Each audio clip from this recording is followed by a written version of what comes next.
The room exploded with gasps the moment Manny Pacquiao slammed the man to the ground. 1 second, the crowd at the charity event was laughing. Phones raised, flashes popping. The next second, a heavy thud echoed across the polished marble floor. Security froze. Fans screamed. Cameras zoomed in instinctively, hungry for chaos. "Did you see that?" Someone shouted. Manny stood over the man, his fists still clenched, breathing controlled but intense. Years of instinct had taken over in a blink. The stranger had crossed the barrier.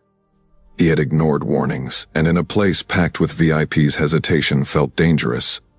The man on the floor didn't fight back. That's what felt strange. No shouting, no anger, no panic, just silence. He slowly raised one hand, not in surrender, but calmly, as if asking everyone to pause. The crowd's noise began to fade, confusion replacing excitement. Manny's eyes followed the movement, still sharp, still ready. Then he saw it. A glimpse of metal beneath the man's jacket.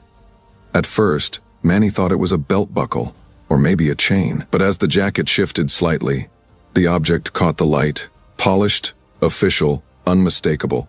A badge. Manny's expression changed instantly. The cheers died. The air felt heavy. Somewhere in the back, a security officer went pale. Another whispered something into his radio, his voice shaking. The man on the floor finally spoke, his voice calm, steady, almost disappointed. "You reacted fast," he said quietly. "Too fast." Manny took a small step back.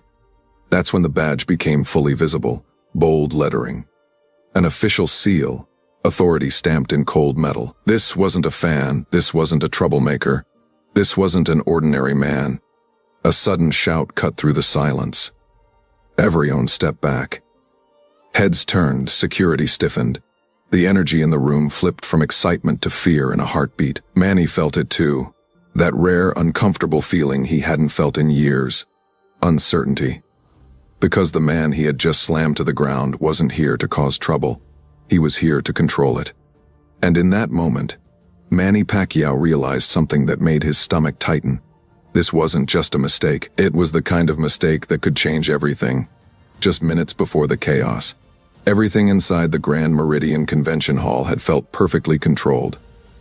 The charity gala was one of the most anticipated events of the year. Crystal chandeliers reflected warm light onto polished floors. Security teams stood at every entrance, dressed in sharp black suits with earpieces tucked behind their ears.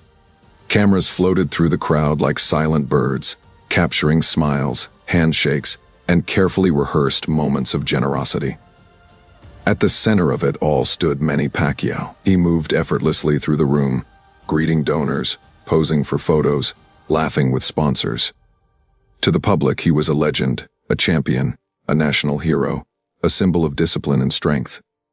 To the event organizers, he was the star attraction, the face that brought credibility and attention. Every step he took was watched, which was why the breach felt impossible. Earlier that morning, the security briefing had been strict. No unauthorized access beyond the velvet barriers. No sudden movements. No exceptions. Not even for celebrities. The threat level, they were told, was elevated but controlled. Whatever that meant, it made everyone sharper, more alert. And yet, somehow, one man slipped through. He didn't rush, he didn't push, he didn't shout. He simply walked, dressed in faded black jeans and an old leather jacket. The man looked out of place among tailored suits and evening gowns. His hair was tied back loosely. His face showed no excitement, no nervousness, only focus. Not the kind that demanded attention, but the kind that observed everything quietly. He paused near the edge of the VIP section, eyes scanning the room. One of the junior guards noticed him first. "Sir, you can't be here," the guard said, stepping forward. The man stopped, turned slightly, looked at the guard, then past him, directly toward Manny. That response alone should have raised alarms.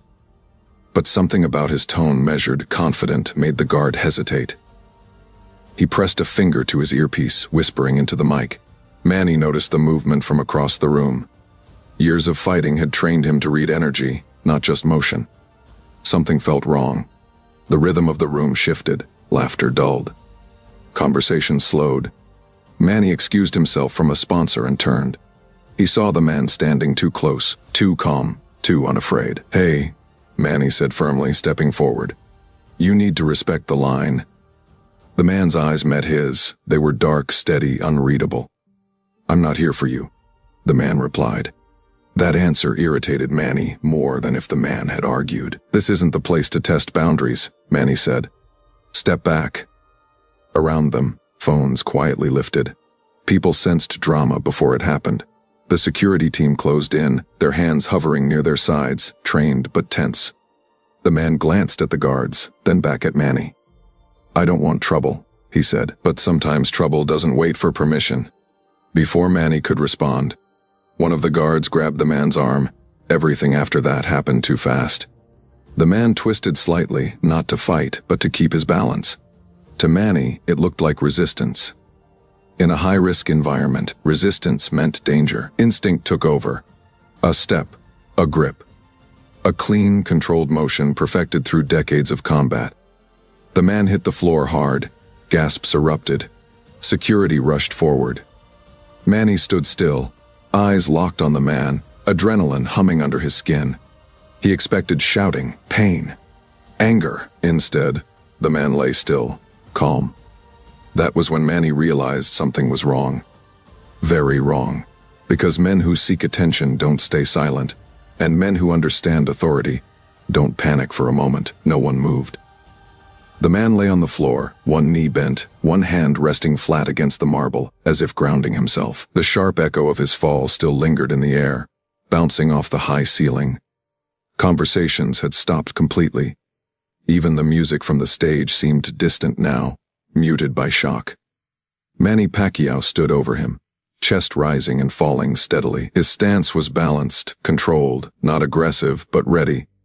Years of discipline kept his emotions in check. Yet something about the silence unsettled him. Most people would be shouting by now. Most people would be angry. The man wasn't. A security guard laughed nervously, trying to break the tension. "That's what happens when you don't listen," he muttered. A few people in the crowd chuckled. Others whispered, unsure whether this was entertainment or a mistake unfolding in real time. The man slowly pushed himself up to one elbow. "Stay down," a guard ordered, stepping closer. The man looked up at him calmly. "I'm not resisting." That calmness cut deeper than defiance ever could. Manny narrowed his eyes. He scanned the man's hands, open, relaxed, no weapon. His posture wasn't submissive, but it wasn't hostile either. It was disciplined, familiar in an unsettling way. "You crossed a secured line," Manny said firmly. "That puts everyone at risk." The man nodded once, and ignoring what you don't understand puts even more people at risk. The words landed wrong. A murmur spread through the crowd. Phones were fully raised now, red recording lights blinking, like warning signals. Somewhere near the back, a woman whispered, "Who does this guy think he is?" Security tightened their circle. "Sir, you need to cooperate," one officer said. "You're causing a disturbance." The man exhaled slowly, as if measuring the room. "The disturbance already happened," he replied. "I'm trying to prevent the next one." That was when one of the guards lost patience. "Ena," he snapped, reaching down to pull the man up by his jacket. The reaction was instant, not aggressive, but precise. The man shifted his weight, twisting just enough to break the grip. It wasn't a strike. It wasn't an attack. It was pure technique, efficient and controlled. The guard stumbled back, shocked. The crowd gasped louder this time. Manny's instincts flared again. He stepped forward, voice sharp. "That's it." Before the man could fully rise, Manny moved. A controlled motion, fast and clean. He pinned the man's shoulder back to the floor, applying just enough pressure to keep him down without injury. "Do not move," Manny warned. The man didn't struggle. Instead, he looked up at Manny, his expression unreadable. "You're skilled," the man said quietly, "but you're reacting, not assessing." That sentence hit Manny harder than the physical exchange. Around them, security radios crackled urgently. "Control the area. Lock the exits." Who is this guy? The guards looked uncertain now. The man wasn't behaving like a threat. There was no panic in his eyes, no desperation, only patience. And patience, in high-risk situations, was dangerous. Manny slowly eased the pressure, still cautious. "You want to explain yourself?" he asked. The man shifted slightly and reached toward his chest. Every guard froze. "Don't," someone shouted. Manny's heart rate spiked. His hand tightened instinctively, but the man moved slowly, deliberately. He pulled his jacket aside, just enough to reveal a glimpse of metal clipped near his inner pocket. A badge. It caught the light. Not fully visible yet, but enough. Manny's breath caught. Security stiffened. One of the senior officers near the stage went pale.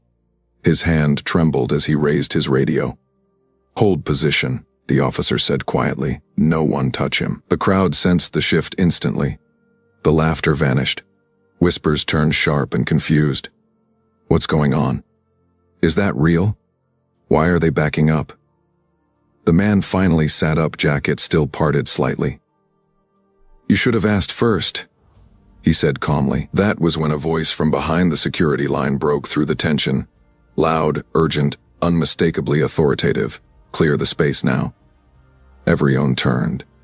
And in that moment, Manny Pacquiao realized the conflict wasn't over. It was just beginning. The command echoed through the hall like a gunshot. "Clear the space now." Security moved instantly, forming a tight perimeter around Manny and the man on the floor. Guests were pushed back gently but firmly. Some protested. Others complied without a word, sensing that this was no longer a spectacle. It was a situation. The music cut off completely. The silence that followed felt heavy, unnatural. Manny slowly stepped back, his hands lowering, his posture no longer aggressive but alert. His eyes stayed locked on the man, who had now risen to a seated position.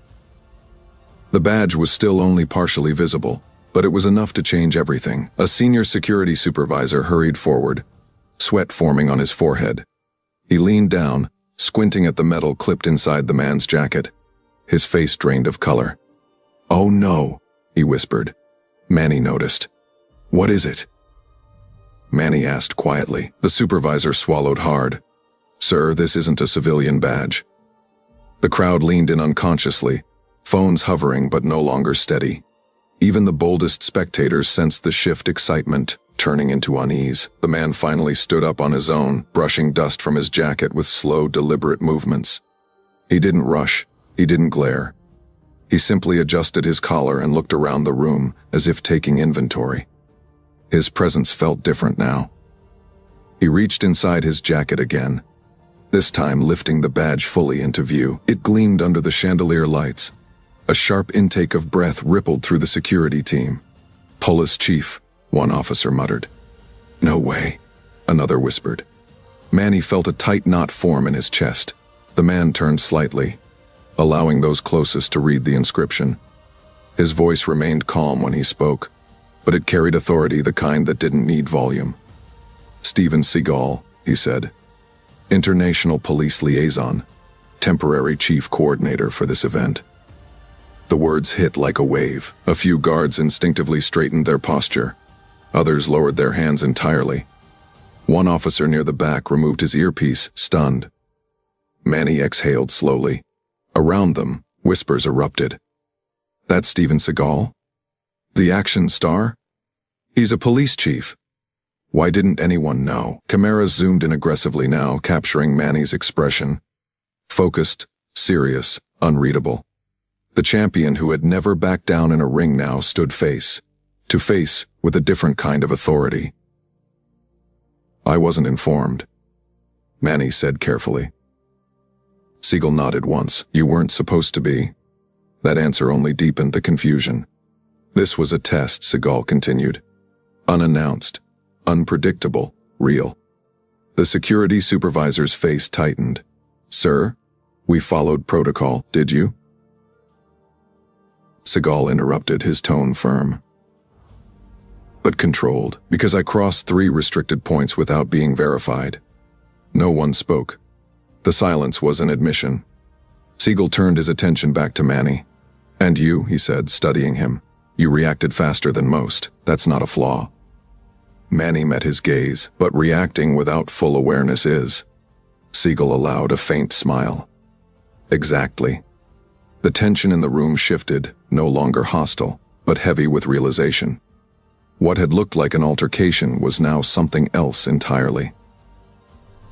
A lesson. A few event organizers rushed forward, panic barely contained. "Chief Seagal, we had no idea you'd arrive like this. If we had known, you would have prepared," Seagal said, "and preparation hides weakness." He gestured subtly to the crowd. Threats don't announce themselves, they blend in, they look ordinary. They walk calmly. Manny glanced at the guests. Expensive suits, glittering dresses, nervous faces. He understood now. This wasn't about ego, it was about exposure. A security officer approached Manny quietly. "Sir, are you okay?" Manny nodded. "I am." Then he turned to Seagal and extended his hand. "I misjudged the situation," Manny said honestly. "That's on me." Seagal shook his hand firmly. "You did what you were trained to do." The mistake wasn't strength, it was assumption. The cameras captured that handshake. Two powerful figures acknowledging restraint over pride. The crowd buzzed again, but this time with awe, not excitement. Yet one question still lingered in the air, unspoken but heavy. If this was only a test, what would have happened if it were real? The hall remained sealed. Security stood at attention now, no longer reacting, listening. The difference was subtle but important. What had begun as a moment of embarrassment had transformed into something far more serious. Steven Seagal turned toward the senior event organizers, his badge still visible.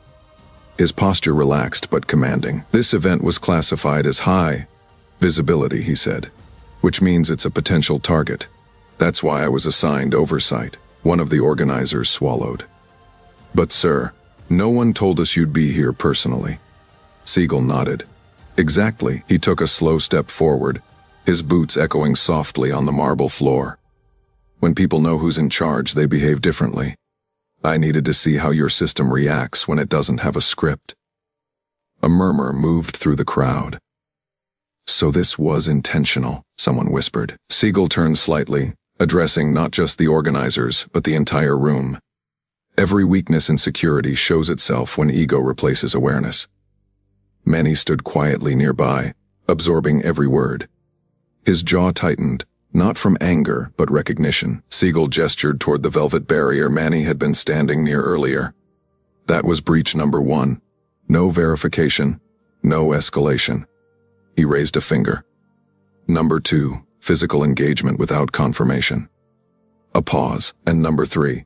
Seagal said calmly, assuming that danger always looks aggressive. The words hung in the air like a warning. A senior officer stepped forward. "Sir, permission to speak." "Go ahead."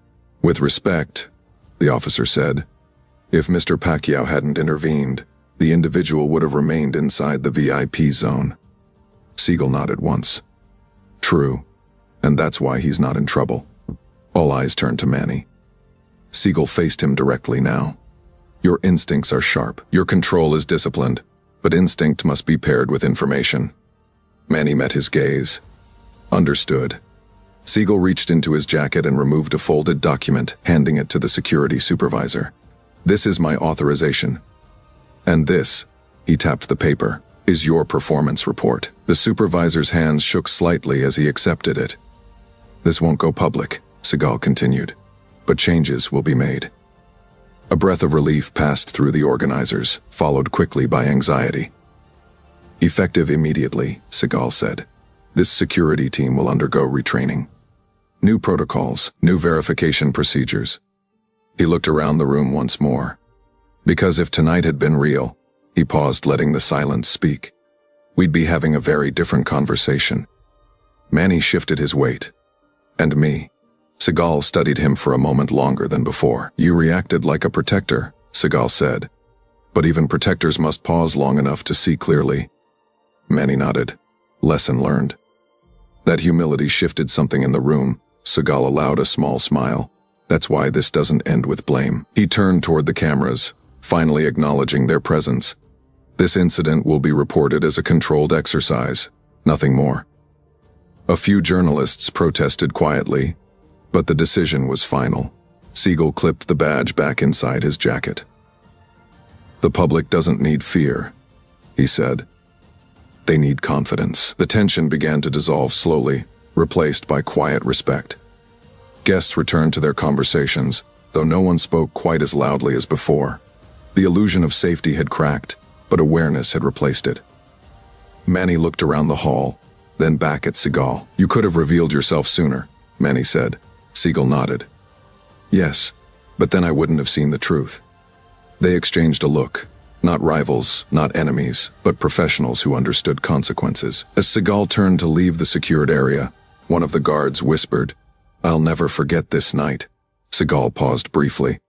"Good," he said, "you're not supposed to." Because the reveal wasn't about identity, it was about responsibility. The tension that had gripped the Grand Meridian Convention Hall slowly began to loosen, but it did not disappear entirely. It settled instead into something quieter: reflection. Security teams repositioned themselves, no longer stiff with fear but sharpened with awareness. Conversations resumed in softer tones. Guests sipped their drinks more slowly now, glancing occasionally toward Manny Pacquiao and Steven Seagal, both standing apart from the crowd. The illusion of perfection had cracked, and everyone felt it. Manny stood near the edge of the VIP area, his hands clasped behind his back. The adrenaline had faded, replaced by something far heavier: responsibility. He had spent his life mastering control, discipline, and timing. Yet tonight reminded him that even champions could misread moments when assumptions filled the gaps where information should have been. Steven Seagal approached him quietly. "You handled the aftermath well," Seagal said. Manny nodded. "I should have handled the beginning better." Seagal studied him for a second, then spoke with deliberate calm. "Leadership isn't about never making mistakes. It's about what you do the moment you realize one." Nearby, the senior security supervisor addressed his team. His voice was firm, stripped of ego. "We failed to verify. We failed to communicate. That ends tonight." No one argued. A junior guard who had first confronted Seagal lowered his head, guilt written across his face. Seagal noticed and gestured him forward. "You reacted like most would," Seagal told him. "But hesitation without clarification is dangerous. Learn from it. Don't carry it." The guard nodded, visibly relieved. Manny watched the exchange closely. This wasn't punishment, it was correction. Event organizers soon gathered, offering apologies and reassurances. Seagal listened patiently, then raised a hand. "This isn't about blame," he said. "It's about improvement." He turned toward Manny again. "You're admired because people see strength in you tonight. They'll remember restraint." That mattered more to Manny than any cheer he'd ever heard in a ring. One of the organizers asked quietly, "Chief, will this affect future events?" Seagal answered without hesitation, "It will improve them." As the hall slowly returned to normal, Seagal prepared to leave. He adjusted his jacket, his badge once again hidden from view. Manny stepped forward. "Before you go, I want to say this publicly." Seagal paused. Manny turned slightly toward the crowd. "Tonight reminded me that power doesn't come from speed alone. It comes from understanding. I reacted out of instinct, but instinct must answer to awareness." The room was silent, listening. "I accept that," Manny continued, "and I respect the lesson." Seagal inclined his head. "That's all a leader can do." They shook hands again. Slower this time, deliberate. The moment spread quickly through the hall. People lowered their phones. Applause followed. Not loud, not wild, but sincere. As Seagal walked toward the exit, a security officer asked. Seagal stopped at the door. "Threats don't announce themselves," he said. "Preparedness must be real, not rehearsed." Then he left. Manny watched him disappear into the corridor. The weight of the night settling fully now. He turned back to the crowd, smiling faintly. The event continued. But it was different. Every guard stood taller. Every organizer double-checked protocols. Every guest felt the subtle shift. The awareness that safety wasn't guaranteed by titles or fame, but by discipline and humility. Later that evening, as Manny prepared to leave, one of the younger volunteers approached him nervously. "Sir, "Thank you," she said. "For what?" Manny asked. "For showing that even the strongest people can admit mistakes." Manny smiled. That's how strength survives. As he stepped outside into the cool night air, Manny reflected on the moment that had frozen him earlier. The glimpse of a badge, the realization, the pause. That pause had mattered more than the slam. Because true resolution wasn't about who was right or wrong. It was about growth. And that lesson would last far longer than the headlines. By the end of the night, the Grand Meridian Convention Hall looked exactly the same as it had before.